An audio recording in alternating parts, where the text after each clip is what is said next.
This is actually our first podcast. Welcome, JM4 After Hours, where the doors are locked and the guns are cocked. We're going to bring on Michael Woodland. He is going to be a guest on our. He's also a firearms instructor, and he's a competitive shooter, which we sponsor. You want to tell us a little bit about yourself, Michael? Hey, what's going on, good people? Just like Chad stated beforehand, my name is Michael Woodland, and you can find me at m-wtactical.com and do a search on social media for at m_wtactical. And like he also stated that by me doing competition shooting, you will oftentimes see me wearing a JM4 tactical shirt when I shoot. Now, the only time I wear the JM4 tactical shirt when I shoot is at major matches and special events. So if you happen to come to NRA or any other event that JM4 Tactical is going to be at, more than likely, if I'm there, I will have on my competition shirt that has JM4 Tactical on it. So head on over to social media. As I stated beforehand, just do a search for at m_w_tactical. Well, we're going to talk a little bit. I appreciate you coming on, and I know we're going to talk a little bit about home invasions today and what you can do to kind of prepare yourself. And I sent you over a couple of videos so you could kind of see what was going on. We're going to do some research on these videos, and we couldn't find out too much. I know too much on these videos, but if you're watching live or if you're listening on the podcast, make sure you go check out our YouTube channel, because this video is going to be this podcast will be posted there with the videos, so you can kind of walk through and see what's going on. First and foremost, when somebody comes in your house, especially in the middle of the night, they are coming in to hurt you. They're coming in to take what they want to, and more than likely they're going to be armed. They're going to be more than just one of them, because they've all got to feed off of each other to get the nerve enough to be able to come into your home at night where they know you are, and they know that you're possibly armed, or you may or may not fight back. So did you get a chance to kind of review the video? Yes, I had a chance to look at both of them, and also to let you know, I don't know if I ever shared the story with you, that I had a shootout at my house in 2017. Wow. And it was also revolved around a possible break-in. And what time of night was that, or day? This was in the morning time. So what actually ended up taking place, I was coming from Virginia, and I was going to make that determination on that Friday to go to Georgia to hang out with my daughter.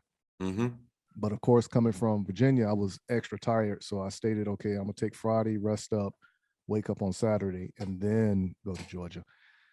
And somebody actually knocked on my door about 9-10 o'clock in the morning. And of course, I'm the type of person, if I don't know you're coming, I'm not going to open my door. Yes. Whatever reason, something told me to get up and go to the door. And normally when I go to the door, I normally open the door, with the firearm at the door and open it and, hey, what's up? How can I help you? And then of course, if everything is cool, I put it up, but you had no idea what I was doing behind the door. Yes.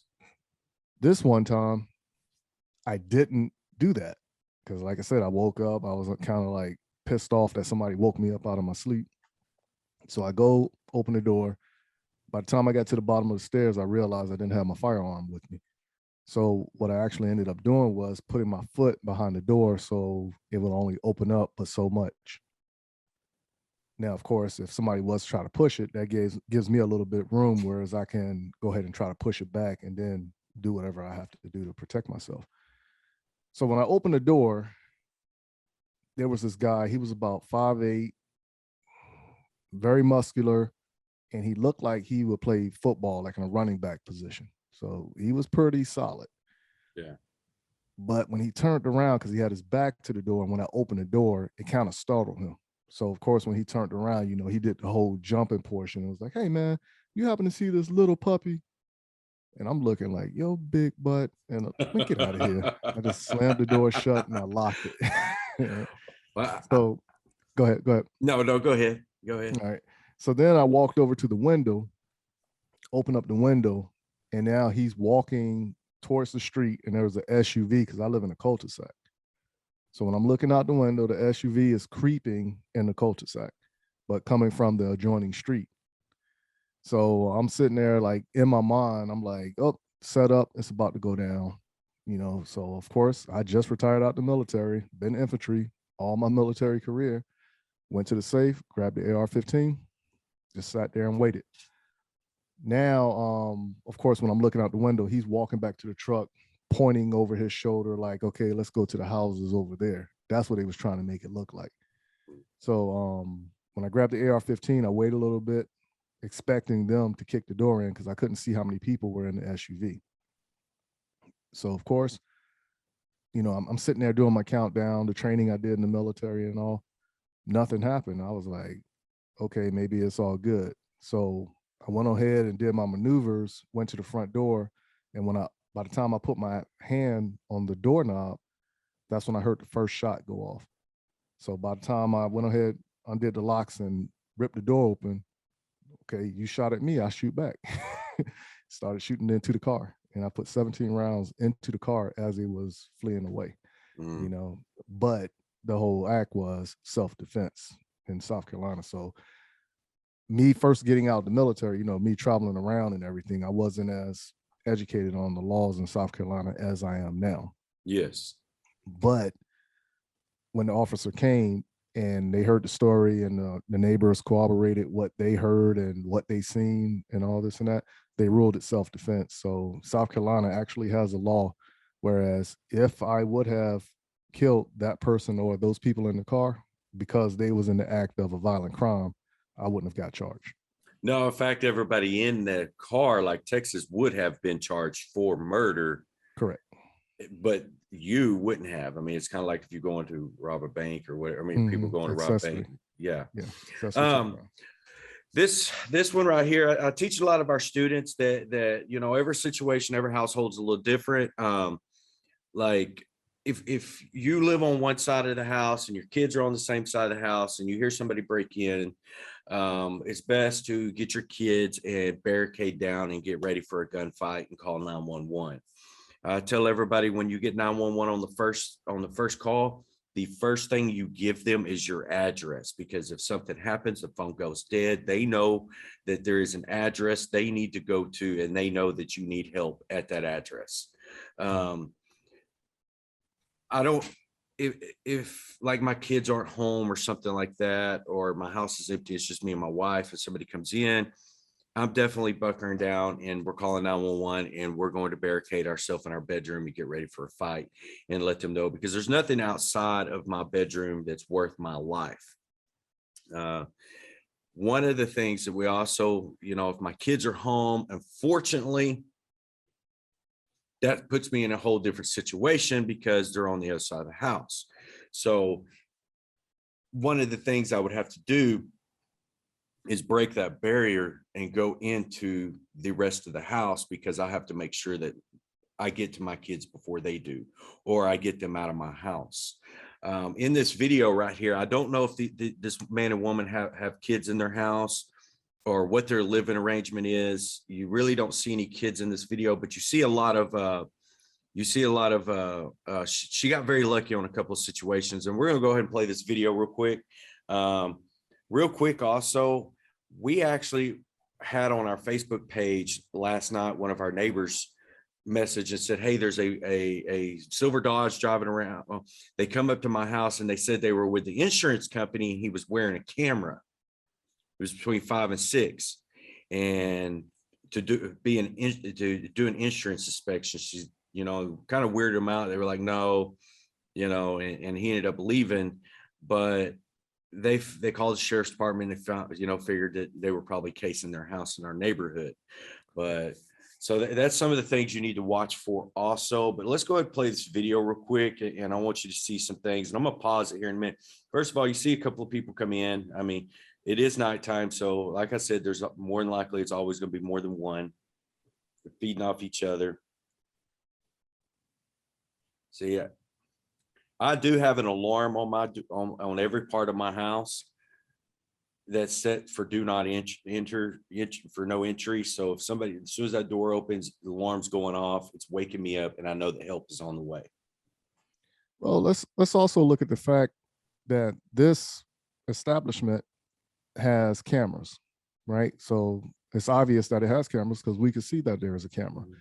But wherever the main source of this video feed is going to, and it could be another office or one of the occupants' bedroom, but at the same time, they was probably notified by a silent alarm or a soft chime or something.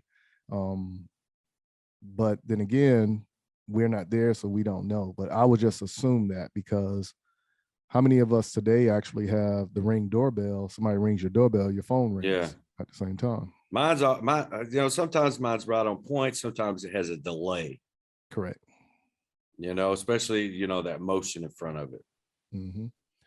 Now, I'm under the assumption, since they came into the house and they're not making too much noise, but they're making noise. Yeah. They're turning on lights. Yeah, because I know, obviously now we know one person in that establishment knows somebody is in their house that's not supposed to be there.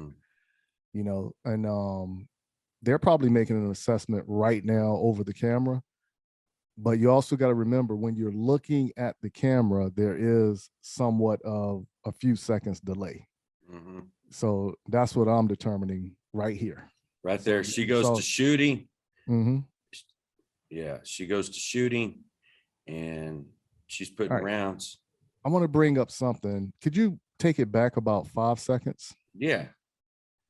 Take it back about 5 seconds. Yeah. Okay, we're at a minute, 3 minutes, 44 seconds. So the point that I want to make out is the fact, when she was first in the doorway and that guy seen and he shot, she probably was like, "Hey, what are you doing?" Or, "Hey, get out of here." And that probably startled him or whatever the case may be. But when she returned fire, they wasn't expecting that. No. So when he didn't fire, she fired. So that was my mistake in that portion. Yeah, of the video. she fired. Correct. And as she's coming out of the room, she's going.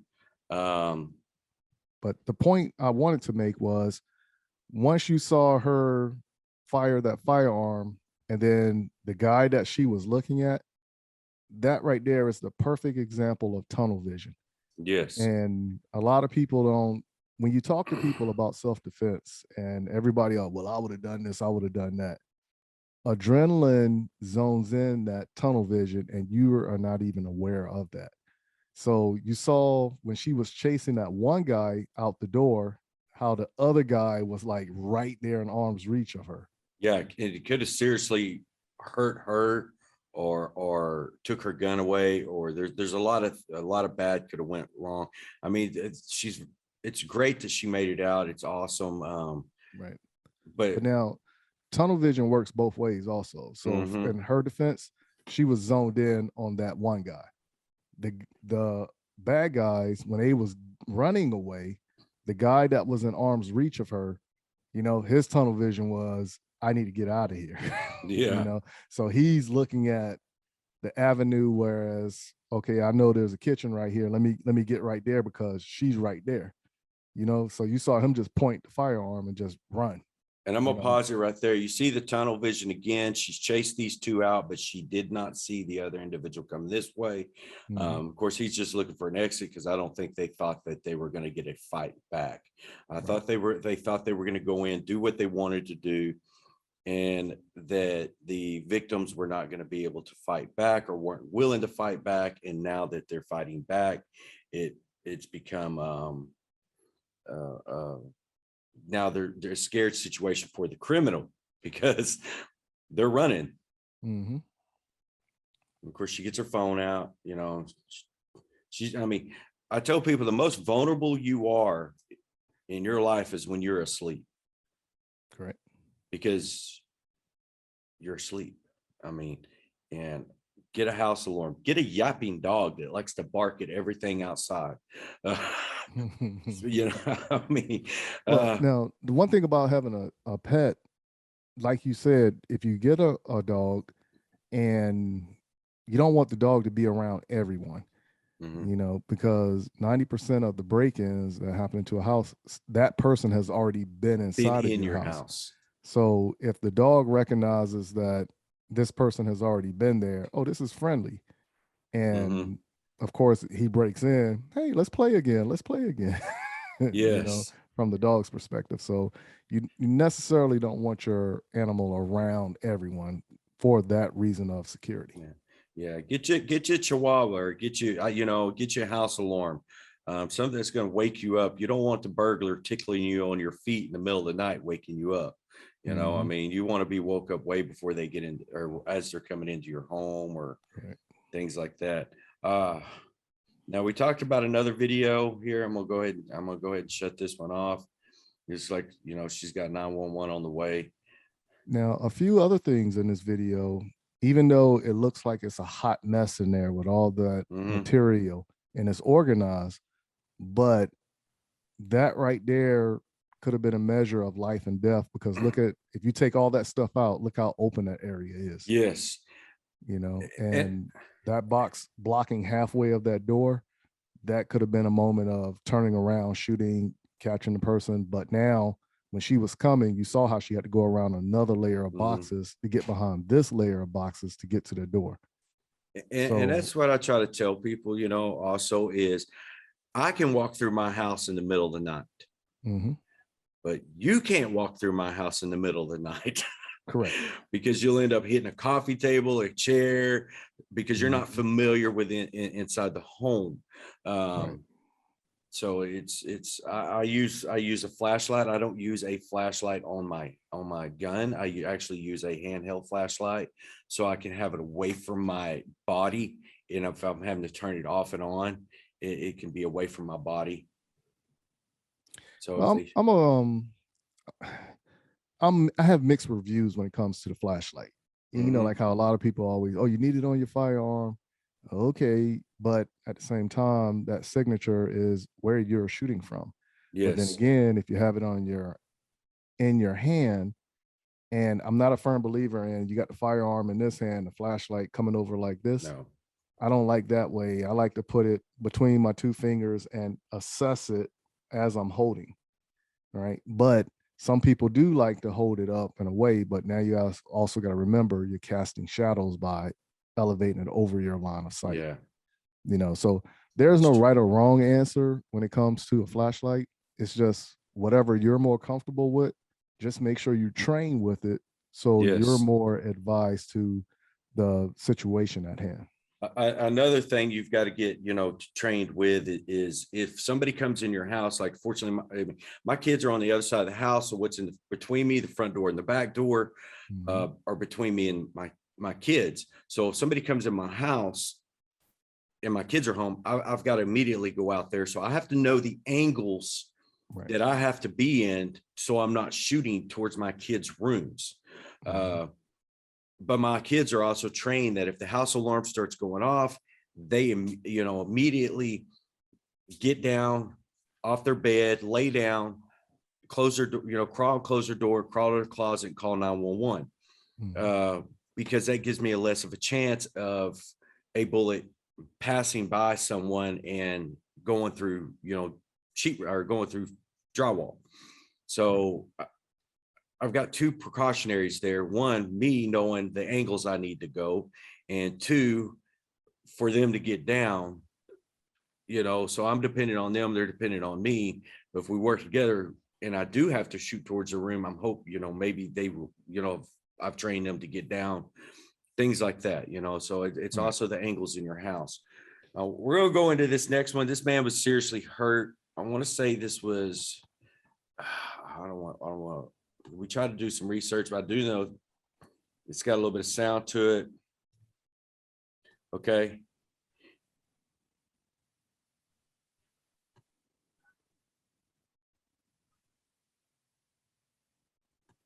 If you notice, he's standing out here watering his yard. Okay.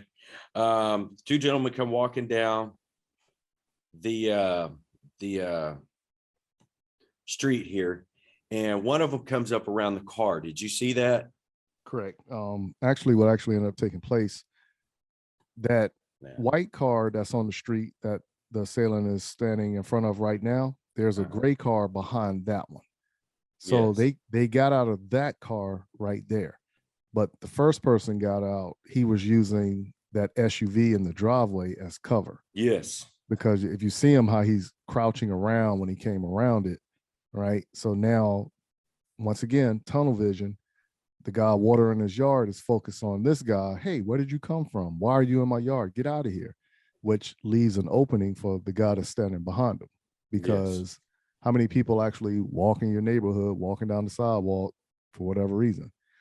You know, it could be a little sketchy, but if you can blend in with the environment, that's less of a suspect for you.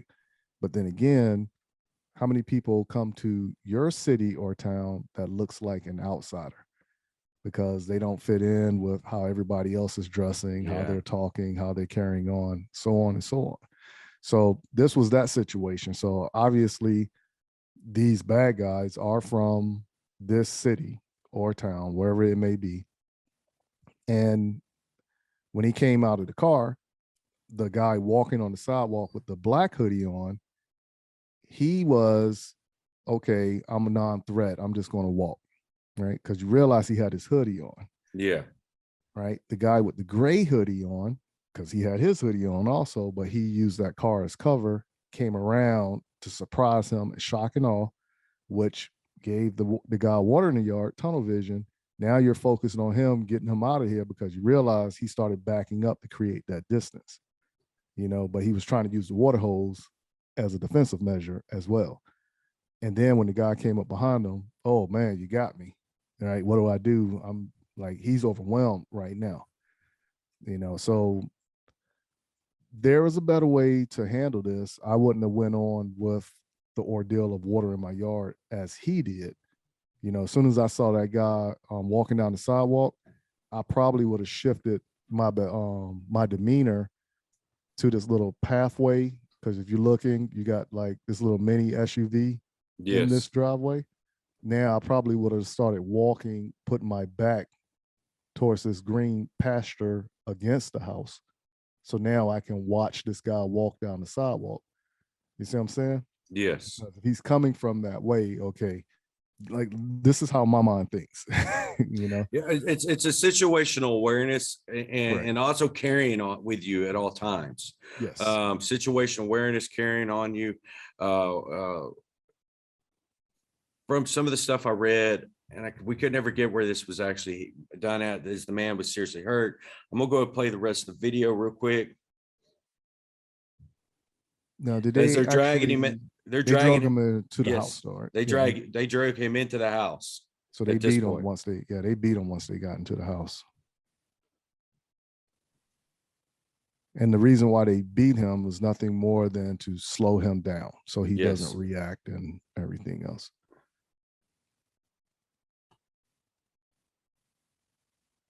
But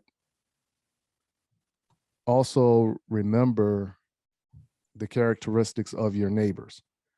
Right. And of course, us being neighbors, we know who's home, the hours of work, their patterns, stuff like that. And if this would have been on a Saturday or a Sunday when everybody's home at the majority of the time, what if he would have started yelling? Would that have been enough to deter that attack from going any further than it already has? Yeah, it could have, but then you have people nowadays that just don't get involved. They're not going to get involved. They're just going to close their doors.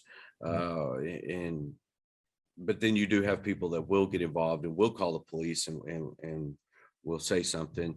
If you see something like this, definitely be a good witness. Definitely get on the phone with the police department. If you have the means to do something and the ability, I would definitely step in, but you're not required to. But if you don't have the means or the ability, then definitely be a good witness and get on the phone and get some help. And that's, I firmly believe that. Another talking point I would actually say is a lot of people, in theory, your home should be your safe place. Yes. So nothing should be taking place at your home. That should be the place you should be able to relax and unwind, drink a beer, do whatever you want. But as we already know, certain neighborhoods, certain times of the year are subject for break-ins. And how many of us actually, once you wake up, you already started your carrying procedures, or you have measures in place to protect yourself in the event something happens? Oh yeah.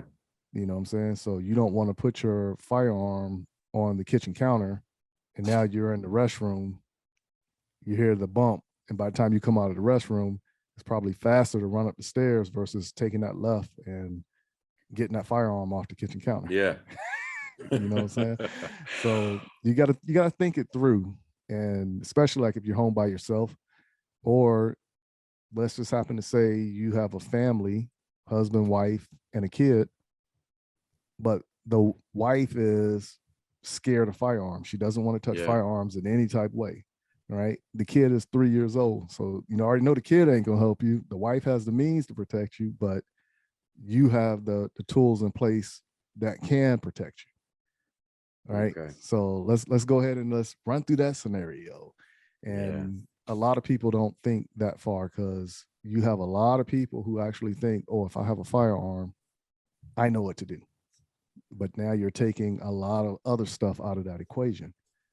Fear, tunnel vision, and then how many people is it?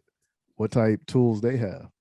Right now, as we already know today, you have a lot of people who are not scared to start busting at you just to get their point across. Yeah. So Well, there's a lot in place when it comes to this stuff. Mike, I'd like to have you back on here in a couple of weeks. We can talk about some other stuff. Yes. Definitely. I appreciate you coming on. Make sure that you check out JM4tactical.com if you're watching this or listening to this podcast. And make sure you check out our new coffee. I mean, it's right here, roasted right here in the state of Texas. But our website's JM4tactical.com, and that's who's sponsoring me to do this. Well, be on the lookout for the product review that I will be doing on the JM4 Tactical. Yes. That will be coming out here in a couple days. So love the coffee. Yeah, just head on over to the M-W Tactical YouTube channel. Just do a search for M-W Tactical and subscribe, and be on the lookout for what takes place with this coffee brand from JM4. Roasted right here in Texas. All right, brother. You have a good day, my friend. All right. I appreciate it. Y'all take care now. All right. You too. Bye.